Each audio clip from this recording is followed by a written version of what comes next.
Livro Ame como se nunca tivesse sido ferido, de Jensen Franklin. Capítulo 13. Continue escalando. O inimigo gosta de usar fortalezas para nos manter longe do lugar para o qual Deus nos chamou. As fortalezas da falta de perdão, raiva e amargura são reais. Eu quero lhe ensinar com o Antigo Testamento a derrotá-las. Um momento poderoso na história e nas Escrituras é capturado por nós no livro de 2 Samuel. Davi levou seus homens ao que hoje é chamado Jerusalém, para lutar contra seus então moradores, os jebuseus. Os jebuseus eram guerreiros fortes e poderosos, e a cidade deles estava no alto de uma montanha, uma fortaleza que certamente era fortificada por muralhas impenetráveis. Confiantes que nenhum inimigo os atacaria com sucesso, os jebuseus insultaram Davi e seus homens. Você nunca vai entrar aqui, eu posso ouvi-los zombando. É melhor desistir enquanto pode. Mas Davi descobriu a fraqueza deles, um túnel de água. Ele ordenou a seus homens que atacassem, escalando essa brecha e surpreendendo o inimigo do outro lado. A estratégia de Davi foi um sucesso e a fortaleza de Jerusalém foi capturada. Veja 2 Samuel 5, de 6 a 10. O interessante é que pouco antes disso acontecer, a nação de Israel foi dividida entre os que seguiram Davi, a tribo de Judá, e os que reconheceram Esbozete, filho de Saul, como rei, o restante das tribos. A tribo de Judá tornou a cidade de Hebron a capital. Embora Davi fosse coroado rei em Hebron, Deus tinha um propósito maior para ele. Ele disse a Davi que ele foi ungido para governar toda a nação de Israel. Ele estava destinado a unir a família. Quando as tribos se juntaram e se uniram sob o reinado de Davi, o tempo havia chegado. Acredito que Davi sentiu algo em seu coração, um profundo desejo de assumir essa cidade impenetrável. Posicionada no centro das antigas tribos em guerra, estava destinada a ser a capital do reino unificado. O que me impressionou nessa história é que Davi poderia ter se conformado. Ele poderia ter ficado satisfeito, finalmente reinando sobre todo Israel na cidade de Hebrom. Ele poderia ter se sentado em seu trono e respirado. Mas algo o chamou para o lugar mais alto. Um sonho permanecia por ser cumprido. Ele podia ouvir em seu coração Deus dizendo: Onde está? Não é o seu destino final. Davi e seus homens estavam destinados a assumir aquela cidade. Não era apenas algo que eles queriam fazer, era uma ordem direta do trono de Deus. Cerca de 400 anos depois que Deus ordenou a Israel que assumisse toda a terra de Canaã, este era o único território que ainda não tinha sido conquistado. Apesar de pertencer ao povo de Israel, para o olho destreinado parecia impermeável, impossível. Deus não destinou o seu casamento ou sua família para uma vida de conflito. Ele não destinou seus relacionamentos ao fracasso. Ele lhe destinou para a reconciliação. Deus lhe destinou para a vitória sobre o seu casamento, sobre sua família, sobre seus relacionamentos. A vontade de Deus é que sua família se una. Ele quer derrubar as muralhas que causaram divisão. Ele quer reconciliar as diferenças. Ele quer que você ame como se nunca tivesse sido ferido antes. Deus está chamando você para um lugar maior do que onde você está, derrubando todas as fortalezas. Os jebuseus haviam estabelecido uma fortaleza, e derrotá-los não seria fácil. Ao longo de sua história, os filhos de Israel ouviram as lendas dos jebuseus. Eles eram fortes, ferozes e poderosos.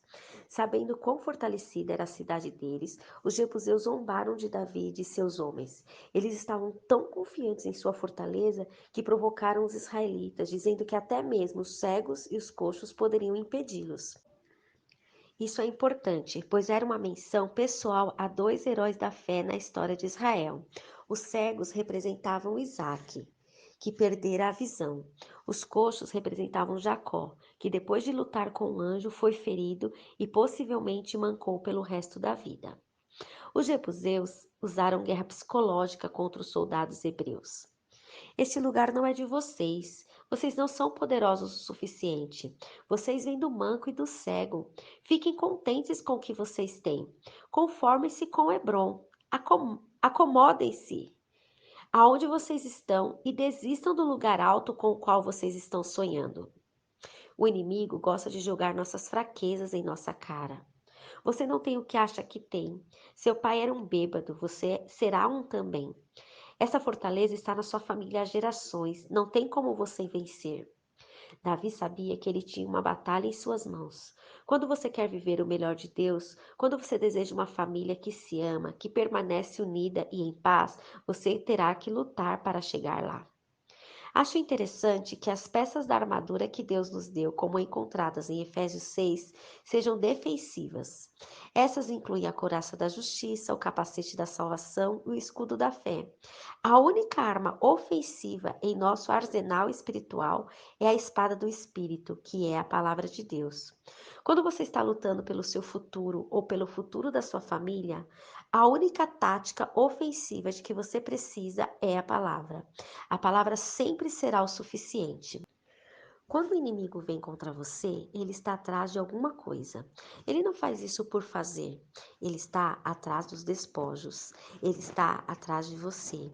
Ele está atrás do seu cônjuge. Ele está atrás dos seus filhos. Ele quer levar você e os que você ama, e infectá-los com amargura, raiva, ofensa e falta de perdão. Saiba pelo que você está lutando. A batalha mais difícil é igual à sua maior vitória. Então Davi e seus homens estavam em pé diante da montanha. Muralhas enormes cercavam a cidade. Não havia como entrar. Então os olhos de Davi caíram nessa fraqueza que mencionei no começo deste capítulo, um túnel de água. Isso também pode ser descrito como um poço de água ou uma calha. E Davi se virou para o seu exército e disse: O primeiro a escalar a calha. Você já limpou suas calhas? É um trabalho horrível. Depois de puxar as luvas grossas de borracha que alcançam os cotovelos, é hora de começar a puxar uma pilha interminável de gosma e detritos. Dali vem lodo e lama, galhos e folhas, restos de ninhos de pássaros e às vezes até pequenos animais. É simplesmente nojento. É por isso que Davi estava disposto a escalar. Ele sabia que Deus tinha um plano maior em mente. Ele sabia que Deus queria que ele fizesse mais do que simplesmente se conformar e governar de Hebrom. Deus queria que ele tomasse Jerusalém. Deus disse a Davi: Hebrom é o que você pode fazer, mas Jerusalém é o que só eu posso fazer. E eu quero que você vá até lá. Isso não será fácil, vai ser feio e sujo. Davi teve que escalar a calha. A vitória vem nos lugares mais estranhos. O primeiro que foi um guerreiro chamado Joabe. Quando ele saiu do outro lado, você pode imaginar quanto lodo e porcaria estavam espalhados sobre ele. Sua aparência era péssima.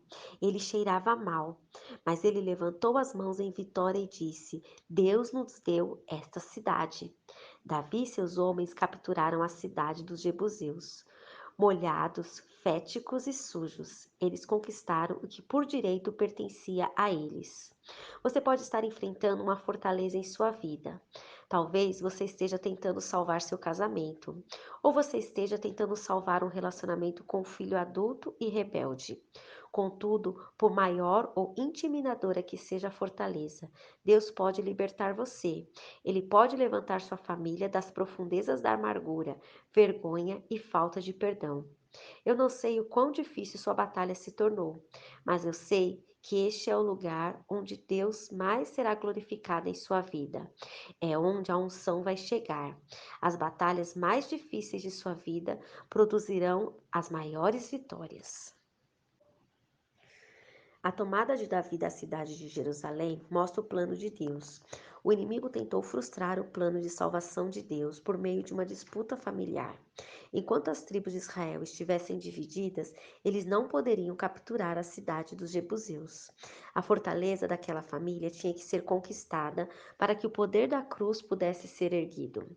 O inimigo dividiu sua família e estabeleceu uma fortaleza? Por intermédio do poder da cruz, você pode derrubar fortalezas. Por meio do poder da cruz, você pode derrotar o inimigo. Mediante o poder da cruz, você pode ser vitorioso. Deus quer dar-lhe a vitória no seu lugar da caveira, renovando o seu pensamento. Gostaria de compartilhar dois princípios para superar as fortalezas. Escute o que Deus está dizendo e acredite no que Deus diz ser verdade.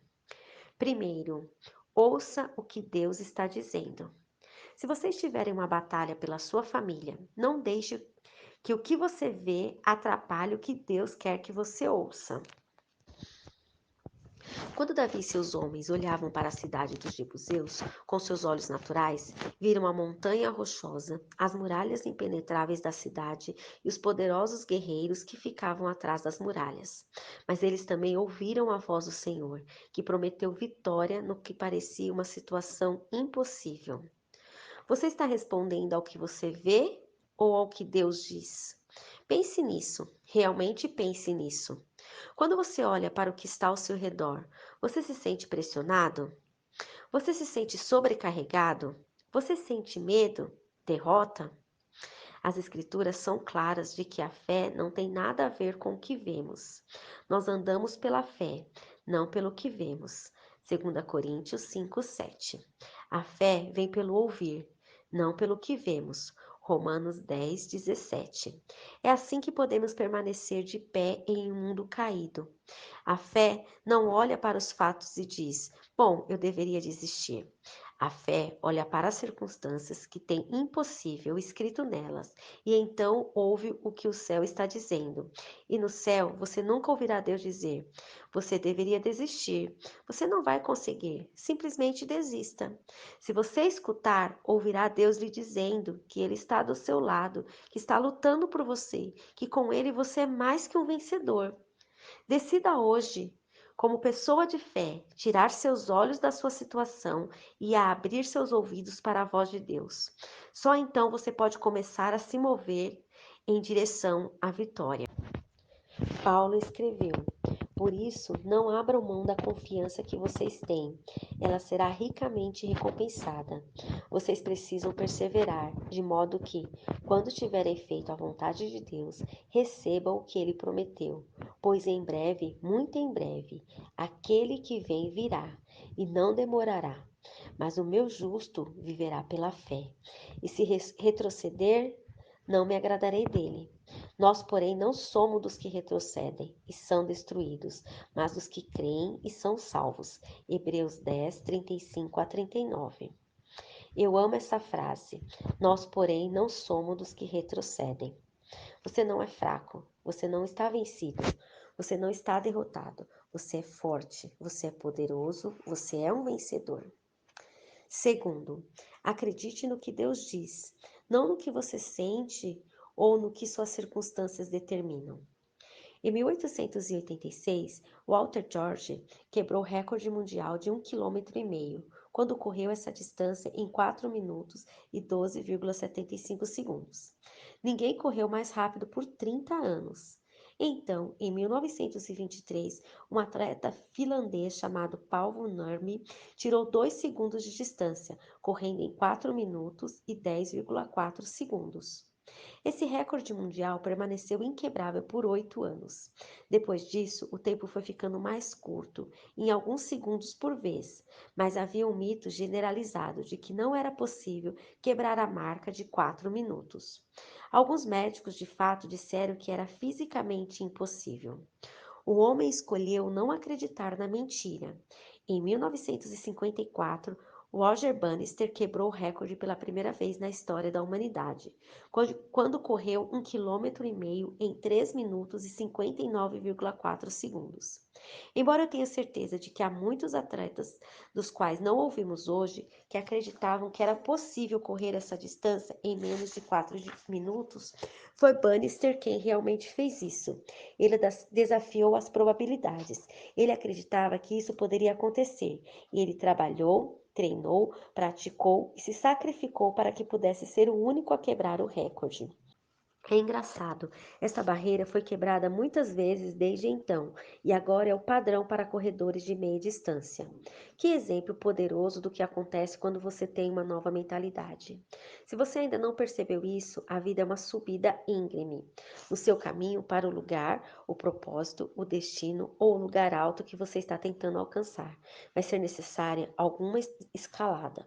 Eu descobri em minha própria vida que o sucesso no casamento, família, relacionamentos e na minha caminhada espiritual é uma subida íngreme.